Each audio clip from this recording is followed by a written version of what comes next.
Hey guys, Ramsey here. Welcome to another video. Today we have a very, very special video for you guys because it is our very first conversation on the channel on the house of Jinx. Now, this fragrance is the one that I wanted to start with because I heard such amazing things from friends and people who I really trust in the community.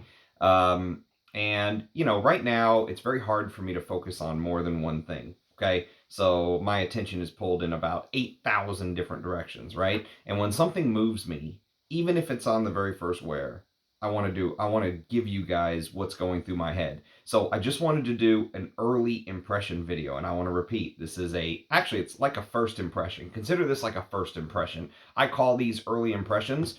It's not a true first impression because I've worn this all day. The difference is a first impression is you spray and go, okay, this is what I smell. For me, I've been wearing this all day as my scent of the day. But keep in mind that this is a very complex scent that if you ask me in a month or two or a year or two, my thoughts very well may change, okay? But after wearing this all day as my scent of the day, I wanted to give you guys my very first impression on my very first wear of a Jinx fragrance called J-Musk, okay?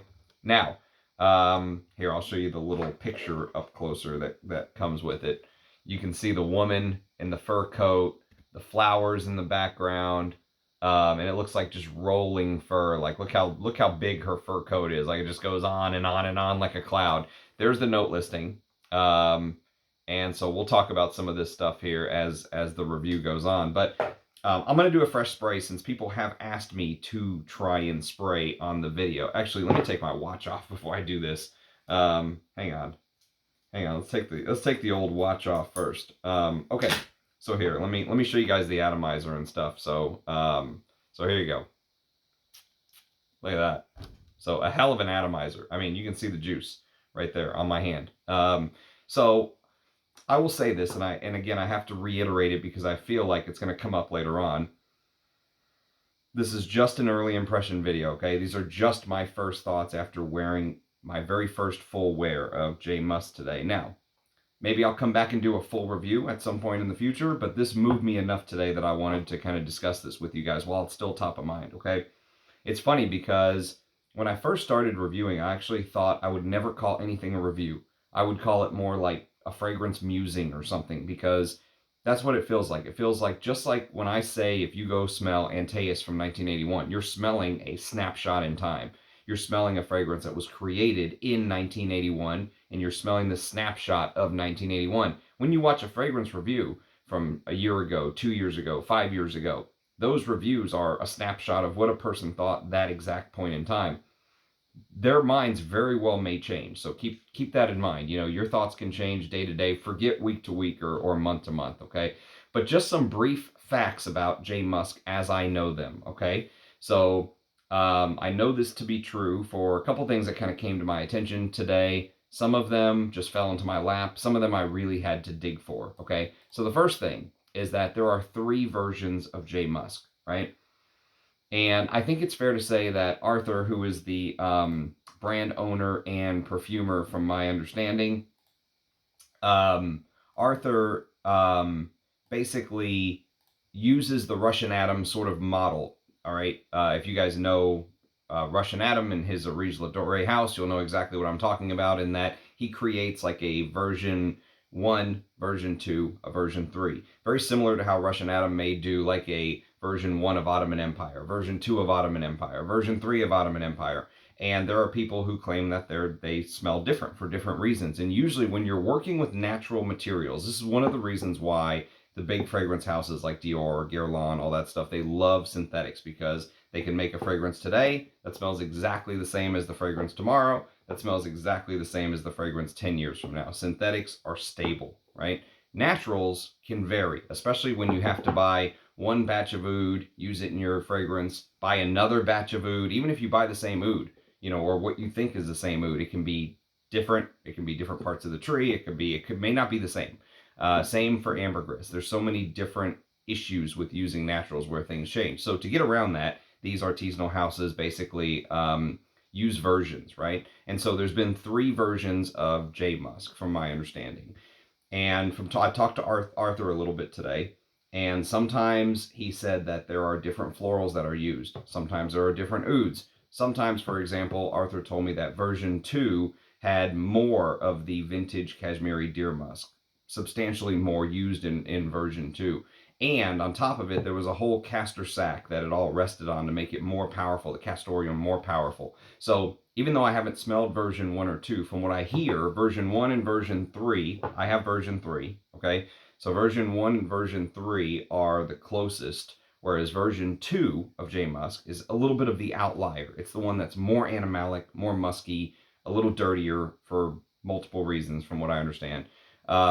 So this is straight from the horse's mouth. This is straight from Arthur. He said I could talk about some of this with you guys. So like I said, while it's all fresh, I wanted to do the video, okay? He also left a comment in my video. That's public information on my last unboxing that I did. So he basically left a comment saying that it cost him $212 in materials to make this, okay? Now, on his website, this sells for $695, okay? So he said that $212 doesn't take into account packaging or the time of filling all the bottles and all that stuff, okay? So it is expensive. These are expensive, but this is one of the artisanal houses that everyone has been telling me you have to try, and I'm so glad I finally got a chance to do that. The other thing I have to mention, well, really quick, staying on that $212. So it's not like, you know, there are some brands that are accused of, let's say, creating a fragrance for $5 or $10, putting it in a $500 bottle and selling it to the public. So obviously that's not the case here. You know, you're getting $212 worth of materials. And of course, the perfumer's experience and all that stuff plays a role when you're buying these. So just thought I'd mention that because that came up in some back and forth in the last video that I did. The other thing is Arthur runs a blog where he leaves a lot of this information on there. So if I can find the name, I'll try to leave it in the description of the video, or if anyone knows it, leave it in the comments and I'll try to highlight it. It is behind a paywall, so I think you do have to pay to read it, but the information is out there. He doesn't hide the information. You know, he discusses how much the materials cost and all of this stuff, okay? The other thing is, he sent this bottle to me for free, okay? I did not buy this with my own money, but as I've said many a times before, I would never stake my reputation on telling a lie of how I feel over one bottle. It's not worth it to me, okay? There are nights where I've spent more than that just going out one night, $600 or whatever it is. You know, you go do something, you go to a party, you go to the casino, whatever you're going to do, you could easily spend more than $600 nowadays. So while it is a lot of money, never would I risk my reputation over a free bottle. So keep that in mind. These are all my thoughts. Now, before we dive a little deeper into the scent, a brief background on Arthur the man, okay? Since this is the very first time discussing a Jinx fragrance on the channel, I feel that I should give some more time to sort of the background of the perfumer and the brand owner. So the first thing is you can find his fragrances at jinxsmells.com. So it's Jinx written like that, Jinx smells.com. Okay, that's his official website from my understanding. And so you can find his stuff at Jinx Smells, and I'll leave the name and everything in the description if I remember. So, and I told him as I was kind of chatting with him today that I thought the blending on this fragrance was exceptional. All right. And he told me, I asked him, I said, did you have any formal training? Because this is pretty impressive blending for someone that's all self-taught. He said he did have some formal training. So there is that. All right. And he also said that he has a little bit of a background in chemistry. So he dropped out of college, but he has a little bit of a background in chemistry. But Bill Gates dropped out of college, so you know that doesn't put me off at all. The other thing he mentioned that I found fascinating is that he said when he says that he's self-taught, he literally means he tries his best to sort of self-educate himself, meaning he reads books about, you know, perfume practices, modern and ancient.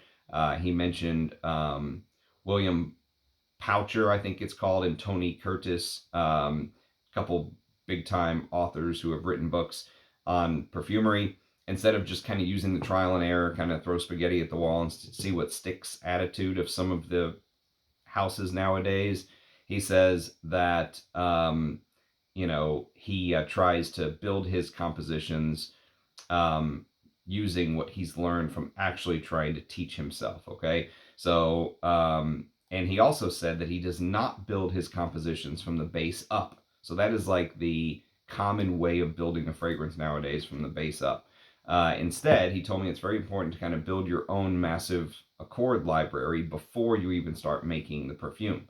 So he mentioned making hundreds of different powders, or powder accords, multiple different spice kits, amber accords, all this stuff.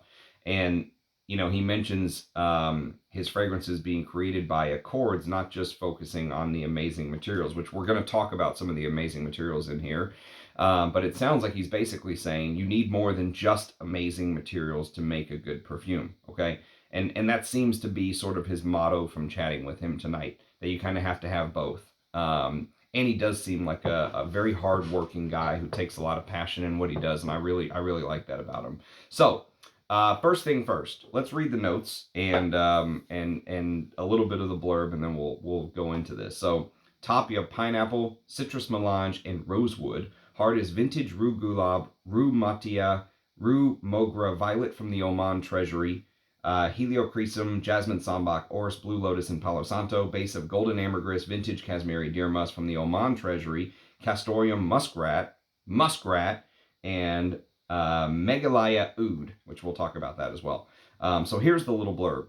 J-Musk V3 trades in the rosy lipstick shades for a twilight purple hue in a more Indian aesthetic. Loads of oud from the Meghalaya and Manipur act as foundation for a heavy dose of rue gulab, rue motia, and rue mogra. V3 is still hugely animalic. I don't know if I agree with that, but featuring two different vintage deer musk pods from the Oman treasury, one Kashmiri circa 1990 and one circa 1980 that is so dark, so aged, so potent, and so concentrated that it's hard to be certain of its species. So they mention a lot about how Kashmiri musk can be very black and dark, and the musk in here is, maybe it can come across like that to some people, but I find that this is a very, very silky, buttery smooth fragrance. Buttery smooth musk. Okay, that's the way I would describe it. Some people have said lipsticky musk. I would say butter, you know. If I had to compare it to a designer fragrance of the past, the one that popped in my mind first was something like Bala Versailles, right? So if you took maybe like Bala Versailles, or maybe like, you know, he even mentioned people compare it to Amouage Gold Man, and I can kind of see a little bit of that, this Oriental Gold Man, but it's got a metric ton of real musks in here.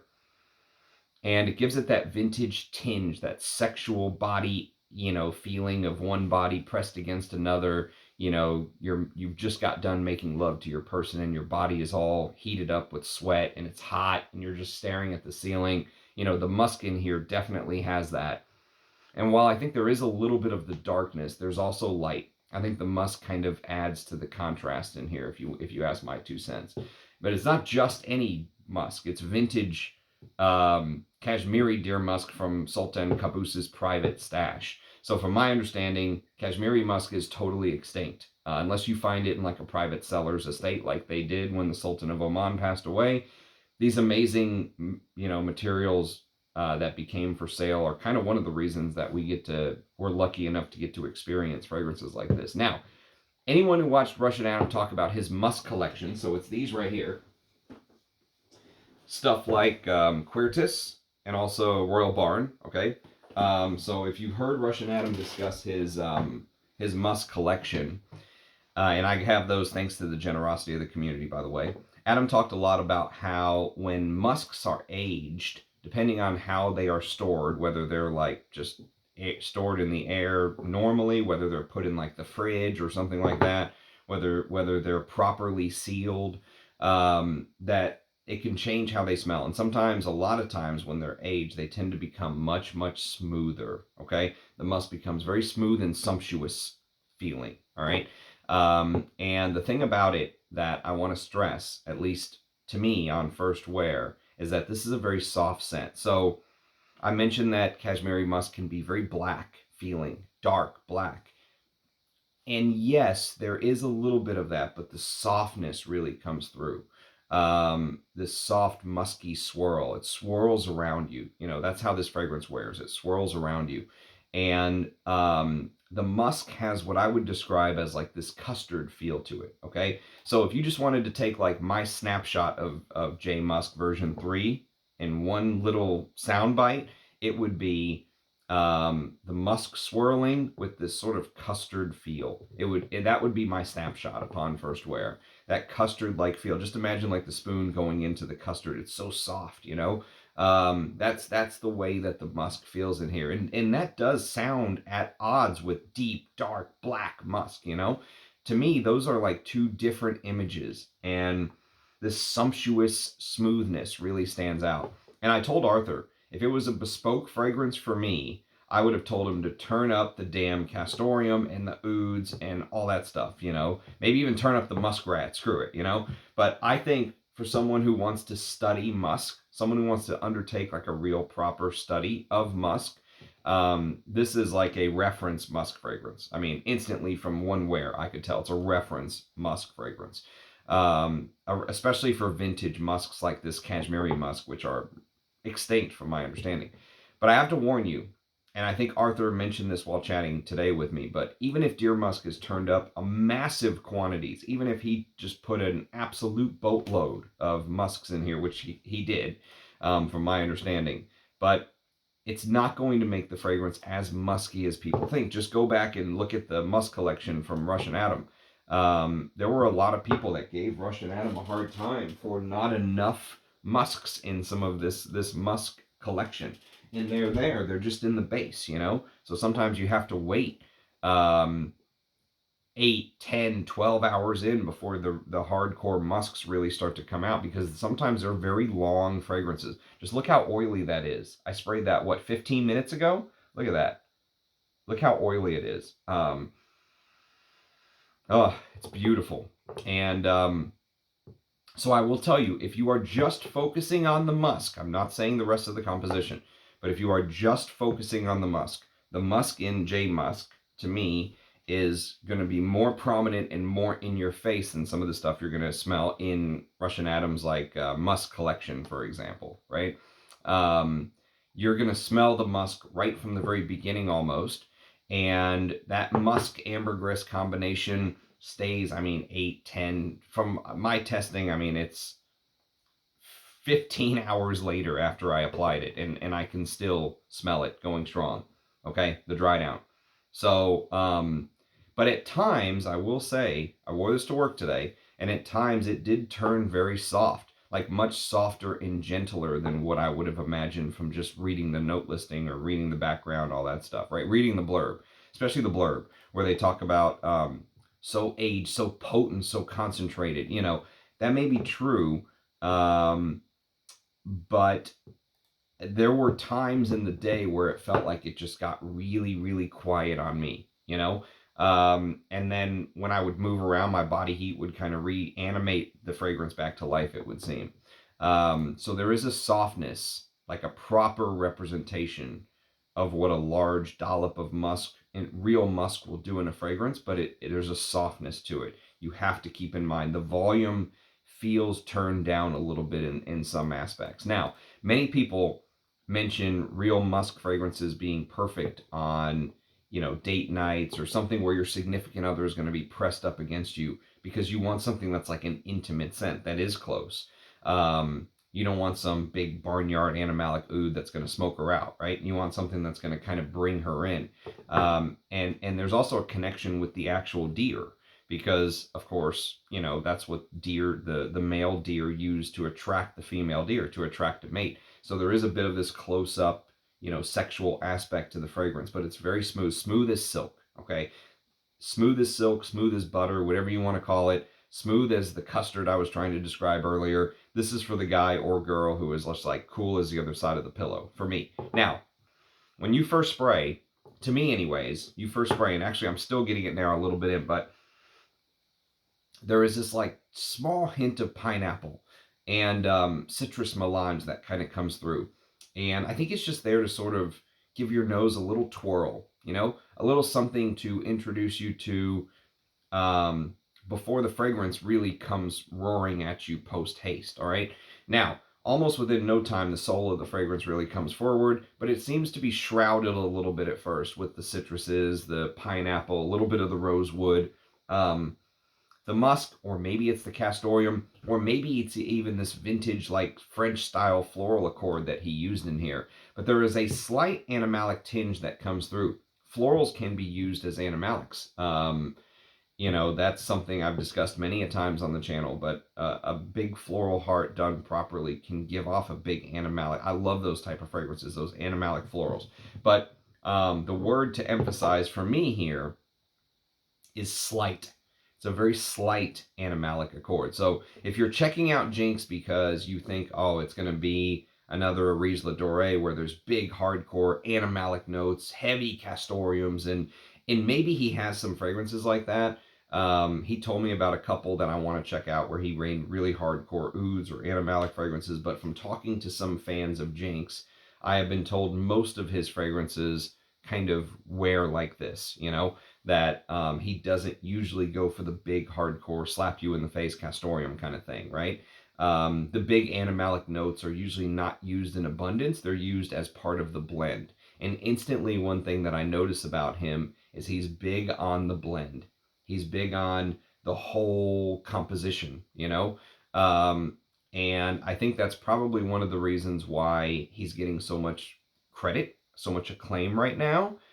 But I also think if you're someone who's hoping for like a Arise La Dorée's War and Peace, you know, this big, huge castoreum thing coming at you, you might not get that from something like, at least from J-Musk. I'm excited to try the rest of his, but at least from J-Musk. You may be disappointed in that regard.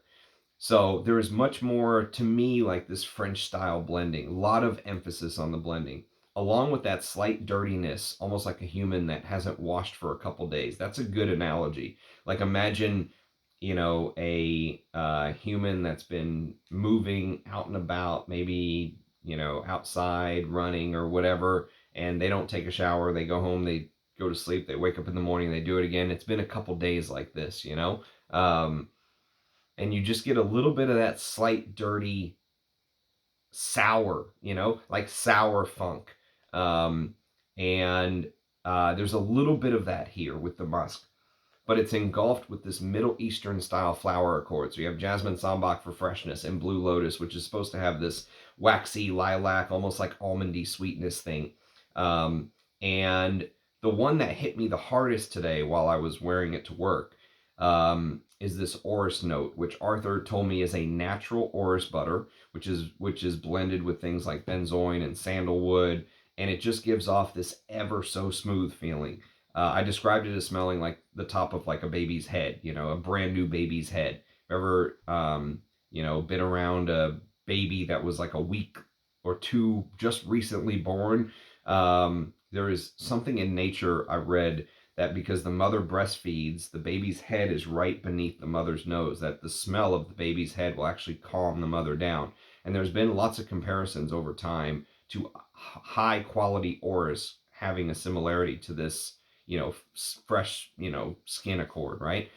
And it just, like I said, I was wearing it today as my scent of the day. I was walking up the stairs because I take the stairs now. I don't take the elevator anymore. We're on the 5th floor, so 5 flights of stairs. Every time I go up, 5 flights down. And the orris accord just hit me, but it's not a hardcore purple smelling, feeling orris. It's more powdery, earthy type thing, and it blends with the musk beautifully. It helps make up that powdery, musky accord. Excuse me. Let me grab a sip of water before we go on here. Uno momento. Gatorade water today. How about that? Costco had them on sale, so what the hell.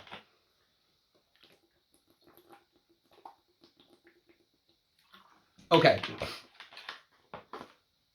So there's also spices in here.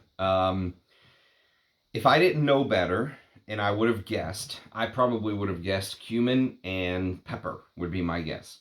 And I would be wrong. Well, Arthur told me that there's bay leaf, fenugreek, and pink pepper. So there's a lot of pink pepper in here.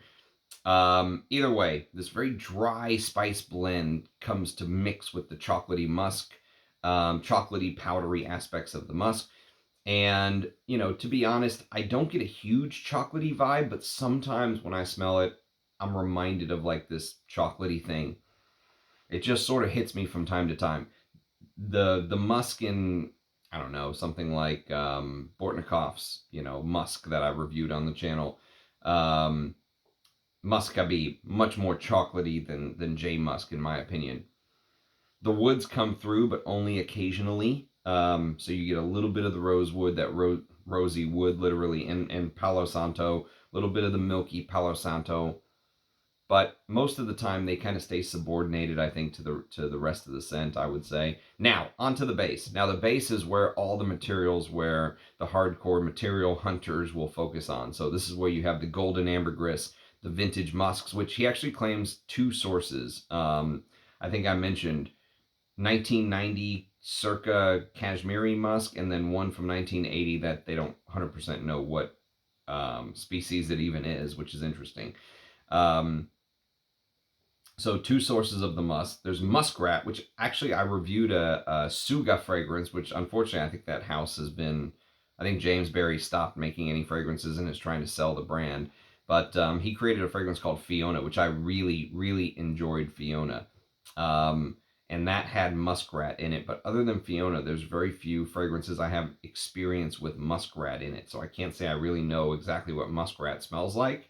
But I assume it's like some sort of animalic that's going to be similar to civet. Sometimes I got the feeling of civet in here.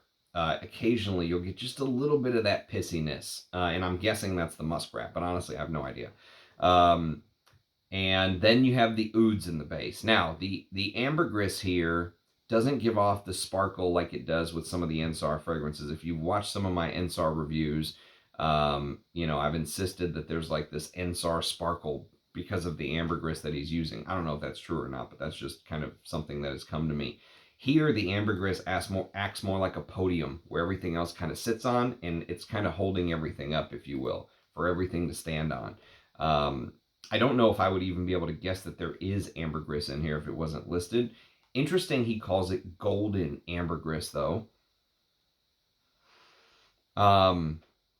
I don't know where it comes from, whether it's like Irish or I have no idea where it comes from. But he does list it as golden ambergris. The main thing to focus on that shocked me, I would say, when I saw the note listing versus how the fragrance actually breaks down on your skin, is how subdued the oud notes are in here. So there's Meghalaya, I gotta practice that one, Meghalaya oud, which is a province in India from my understanding. And historically, Indian oud is very fecal or barnyard or animalic, you know, all that stuff. Whatever you want to call it, fermented oud. I personally don't get any of that here. I mean, maybe if I really twist my brain, maybe you could pick up a little bit just at the very end of your sniff, but it's, I mean, I don't get any of that really.